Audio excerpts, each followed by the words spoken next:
Šitoj teritorijoje kiek jų buvo? 26. Šitoj vietoje buvo 6 jų. Taip, šiaurės vakariniam krante. Bendras suma, taip, 26. Taip, bendra suma. Va, akivaizdžiai matosi. Ankerinės vinės yra likę. Ankerinės vinės likę. Kirstinimo medienos. O, yra ir viena, ir kita va, yra atrama. Tai čia tokios atramos įdomios. Čia atramos, va, taip. Ir čia pats angaras kaip? Taip jisai Angaras šitaip parką. skliautas. Jo, skliautas. Jo, tai va čia remiasi viena atrama, viena iš šoninių sienų. Va, taip. Tokių panašių orientacinių tokių kampų. Tai čia tas, kas išliko, tai labai vertinga yra. Va, ir visuose kolonuose. Ir visuose kolonuose vinės yra išlikę.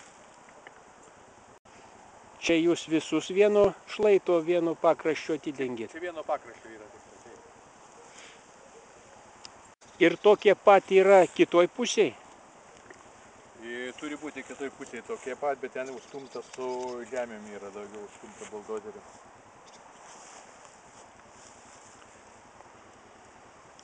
Tai čia tas pamatas gal nėra gilus? Šitas pamatas, jeigu pagal analogą žiūrint prie Europos prospekto, tai čia yra gilinta 1,5 metro į žemę. Pašalas nesiekia jau. Ir guli ant normalaus kieto molio.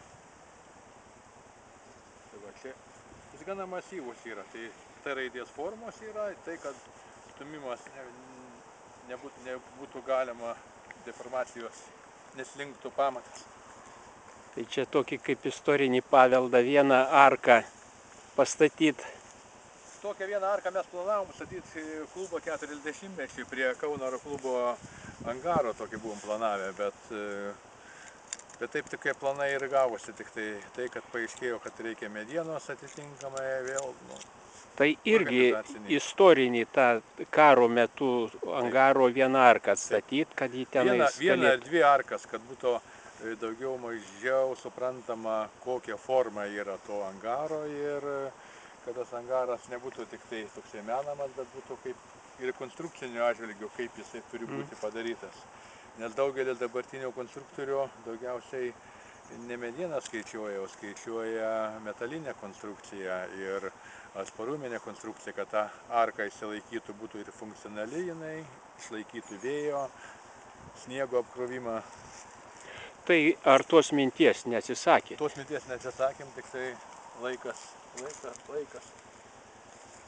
organizaciniai dalykai, nedidelė pinigėliai, tik tai Tai įdomu. Su medienos įsigyjimu.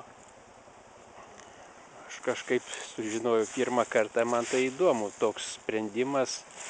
Ta pirmąjį užtaisą informacinį paleisti žmonėms. Jo, tai. Nu, čia irgi dar, kaip sakyti, dar čia irgi reikėtų daugiau dar.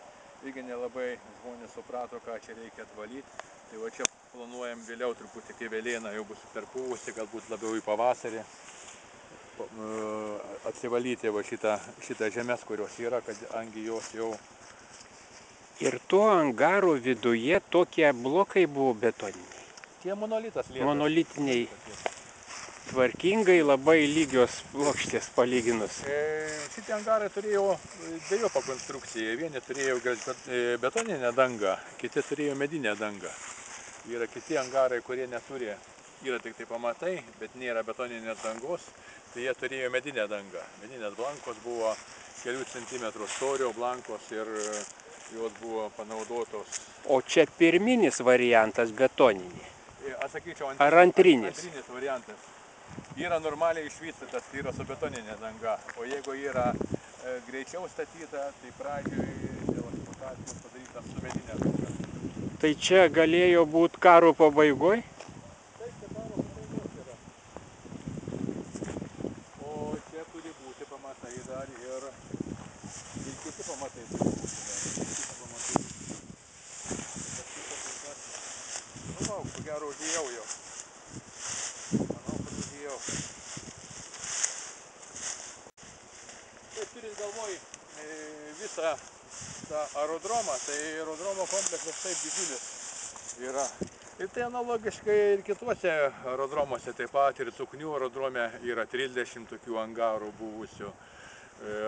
Toks pat ir Spilvės aerodrome irgi taip jau panašiai matoma, kokie gal 8 angarai, kurie galėjo būti pietvakariniai aerodromo daly. Čia žinoma pastačius, atvalius, va to pastačius, surinkus medžiagą, turbūt ir svečių galima sulaukti iš. Pirmas dalykas, tai eksploatacijai reikėtų tai, kad būtų pirmas angaras, kuris būtų pastatytas, o paskui pagal to angaro konstrukciją, paskaičiavimus, būtų galima ir statinėti kitus funkciniai paskirčiai reikalingus angarus. Čia buvo standartinis galbūt statyba. Manau, kad standartinis, nes... Tai gal suras galima ir originalius brėžinius. Kiek ieškota buvo Rasenburgo Vilko Guolyje, kur buvo aerodromas, tai irgi tokia pat pamatai yra, tokia pat forma, bet kad būtų kokia nors nuotrauka ar kokie nors brėžinukai, buvo ieškota ir Vokietijoje bandyta ieškoti, bet kol kas dar nėra surasta. Tikimės, kad surasta. Data tikrai. 9 kažkokie tai yra, bet... Gal reiktų jį išsaugoti, vis tiek yra kažkoks tai žmogaus ženklas pastatytas. Galbūt, bet sakau, pamatysim tuo dar atsivalysim.